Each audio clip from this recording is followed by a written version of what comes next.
So இசைக்கு வந்து police arrest பண்ணி கூட்டின்னு போன காரணத்தில் வந்து இசைக்கு வந்து பார்த்திங்கன்னா காயத்ரி வந்து என்கிட்டேருந்து பிரிச்சுட்டிங்களா, உங்களெல்லாம் யாருமே சும்மாவே விட மாட்டேன் அப்படின்றாங்க. மகாவும் வந்து பார்த்திங்கன்னா காயத்ரிக்கும் செல்லியனுக்கும் வந்து கல்யாணம் நடக்க போகிறது தெரிய வந்து பார்த்திங்கன்னா செம்மையாக கோவப்படுறாங்க. என் தம்பி வாழ்க்கையை கெடுத்துட்டு நீங்கள் மட்டும் சந்தோஷமாக எப்படி இருக்கீங்களான்னு சொல்லிட்டு பார்க்குறாங்க.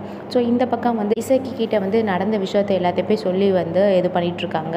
அப்போ இசைக்கு சொல்கிறாங்க, எப்படி இந்த கல்யாணம் நடக்குது நானும் பார்த்துட்றேன் அப்படின்னு வந்து சொல்லிட்டு இசைக்கு வந்து ஒரு பிளான் போட்டுட்ருக்காங்க. ஸோ இதையும் மீறி வந்து பார்த்திங்கன்னா செல்லியன் அண்ட் காயத்ரி கல்யாணம் எப்படி நடக்க போகுதுன்னு சொல்லிட்டு நம்ம வெயிட் பண்ணி பார்க்க வேண்டியதாக இருக்குது. இன்னொரு பக்கம் வந்து பார்த்திங்கன்னா நம்ம சிந்துக்கு வந்து வாந்தி எடுக்கிறதோ மயக்க வரா மாதிரி வந்து என்னுடைய எபிசோட்டை வந்து கொண்டுட்டு போயிருப்பாங்க. பட் வந்து அது நார்மலாக நினச்சிட்ருப்பாங்க. கூடிய விரைவில் தெரிய போது சிந்து வந்து ப்ரெக்னெண்ட்டாக இருக்காங்கன்னு சொல்லிட்டு. ஸோ நம்ம கோர்ட் ஹியரிங்கில் வந்து பார்த்திங்கன்னா நம்ம சிவாவாக இருக்கட்டும், அன்னபூர்ணியா இருக்கட்டும், நம்ம அன்னபூர்ணியா சிவா கிட்ட சொல்லியிருப்பாங்கன்னா சேர்ந்து வாழக்கூடாதுன்னு சொல்லியிருப்பாங்க. மீறி வந்து நீ வாழணும்னு நினச்சேன்னா நான் உயிரோட இருக்க மாட்டேன்னு சொல்லியிருப்பாங்க. சிவாக்கு என்ன பதில் வந்து சொல்கிறதுன்னு தெரியாமல் இருந்துகிட்ருப்பாங்க. அப்போ தான் வந்து பார்த்திங்கன்னா சிந்து வந்து மயக்கம் போட்டு விடுறாங்க. அப்போ எல்லாருக்கும் வந்து தெரிய வந்து அவங்க ப்ரெக்னெண்ட்டாக இருக்காங்கன்னு சொல்லிட்டு கோர்ட்டே வந்து இவங்க 2 பேர் சேர்ந்து தான் வாழணும் அப்படின்னு வந்து சொல்லிடுவாங்க. ஸோ அன்னபூர்ணியாவில் வந்து பார்த்திங்கன்னா எந்த முடிவும் எடுக்காமல் போயிடும்.